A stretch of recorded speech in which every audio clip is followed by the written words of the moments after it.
Hello my dear friends, welcome to Ministry of Current Affairs. Now today this is not a current affairs video. For a change today this is more of a advisory from my side, more of a self-help video.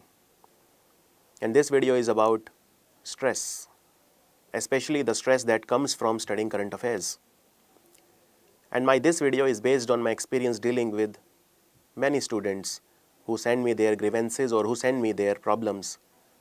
And based on that, I have come to this conclusion that there are 5 or 6 very important reasons why you take stress when you study current affairs. And through this video, my effort is to help you in alleviating that stress.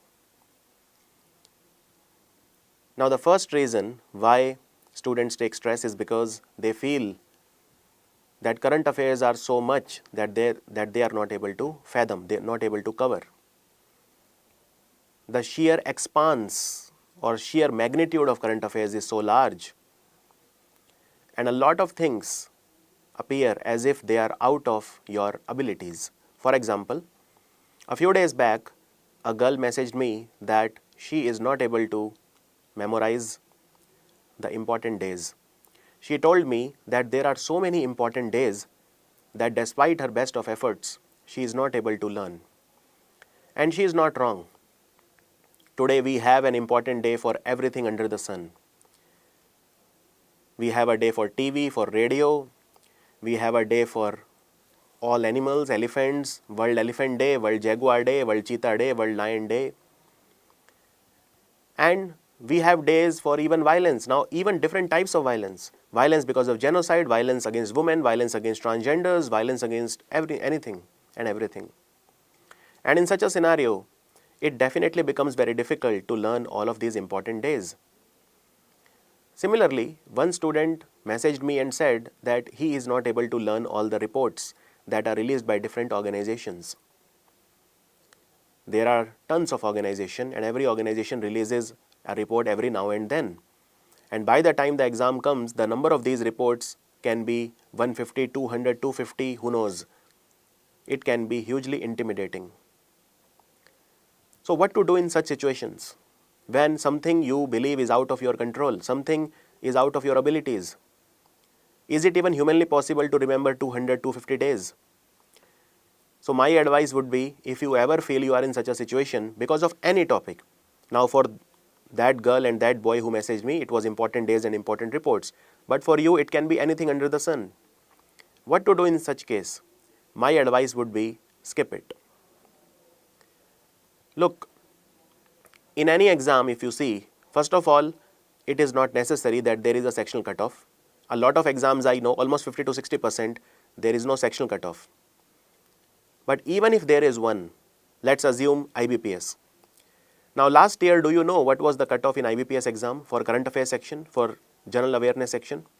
It was 3.75 out of 40. That's right. For the general category, it was 3.75 only out of 40.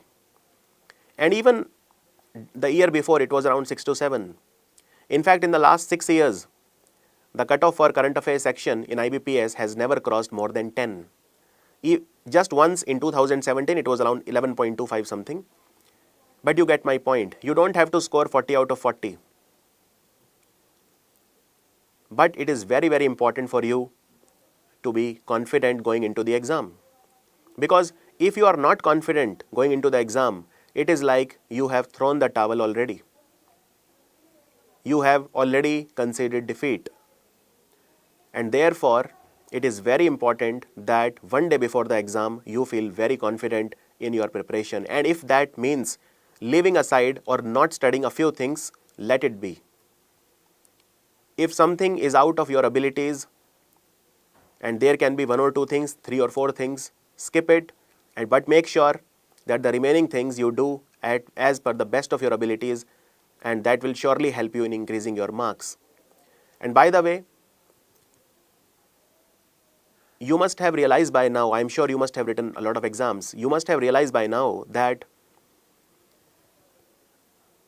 the selection in the exam does not depend on doing those 1 or 2 very obscure questions which nobody will be able to do because they are so tough. But because you don't do those questions which are expected from you, the average level questions, those are the questions that you should do and you must do. Your selection will depend on these questions. Your selection will not depend on those questions which nobody can do and all of a sudden you are able to do. I hope you got my point. Second reason why a lot of students take stress while studying current affairs is because they are non-familiar with what is being taught. Now, every student, if it is a humanities student, he would not have studied science and technology and these things. If it is a science student, he would not have studied, for example, something like humanities, history. And there are current affairs which you have to study from every field. You have to study science and technology, environment current affairs, defense current affairs. There are a lot of fields.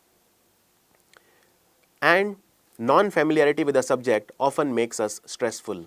In fact, non-familiarity with certain locations can make us stressful. Anything that we are not familiar with scares the hell out of us. To give you one example, if there is a current affair from a country which you don't have much idea about, you will feel stressed. Let's say Slovenia, let's say Slovakia, because you are not familiar.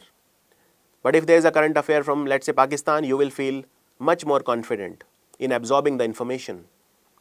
So this can also be a reason for stress, non-familiarity. But familiarity will come if you take interest.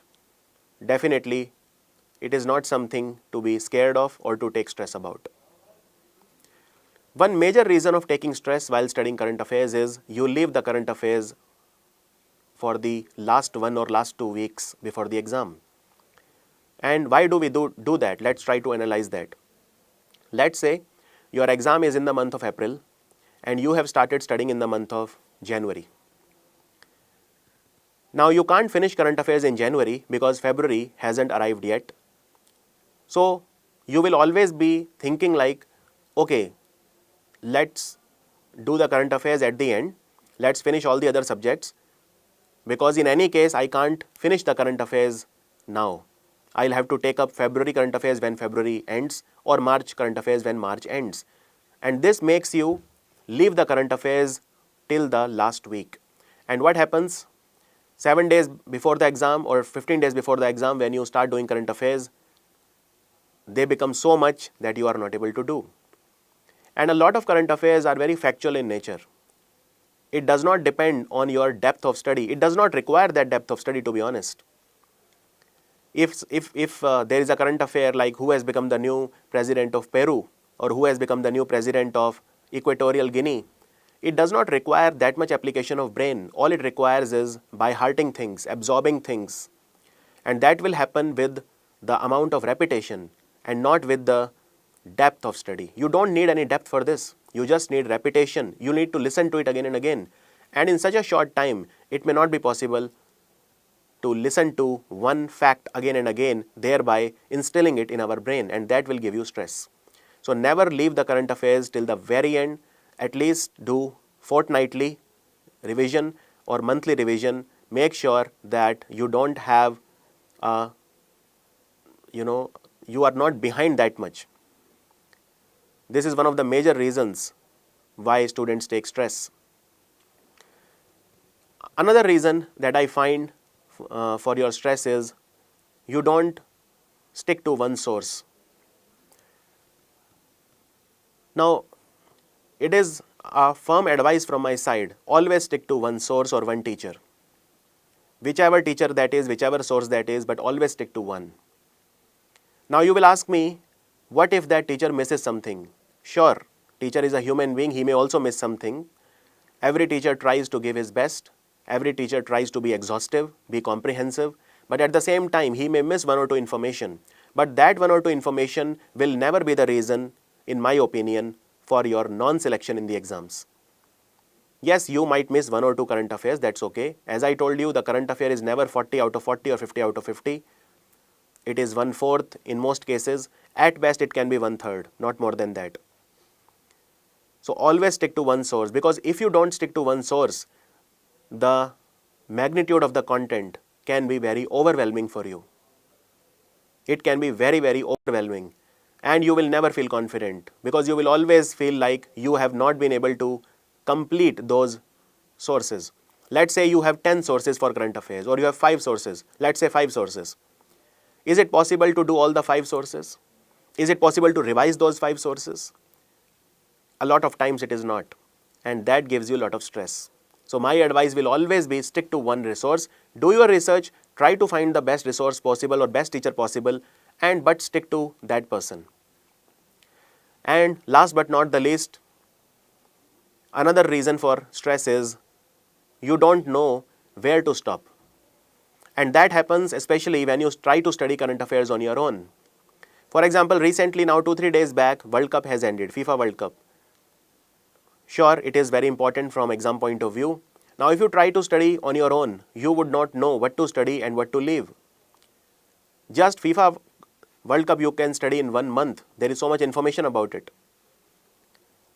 It is always better, therefore, to take the experience or learn from the wisdom acquired by an expert through years of hard work. It is always better because the expert will do the job for you. He will neutralize or he will cancel. He will leave aside 90-95% of the information and will only teach you 4 to 5%. But even if you are studying on your own, I would advise not to go into too much depth if it is not required from exam point of view. A lot of times what happens is, if there is a particular topic which we are very much interested in, we try to acquire as much information about it as much possible, and we try to skip something that we are not interested in. This is counterproductive. The score in our exam will be maximized only when we optimize our preparation. And we should not maximize our areas of interest and minimize our areas of non-interest. That is a very unhealthy strategy. So this is another reason of not doing well in the current affairs section. So my dear friends, I touched upon 4 or 5 important areas, the key areas which are a bottleneck for a lot of students and have been more like albatross round the neck for a lot of students over the years.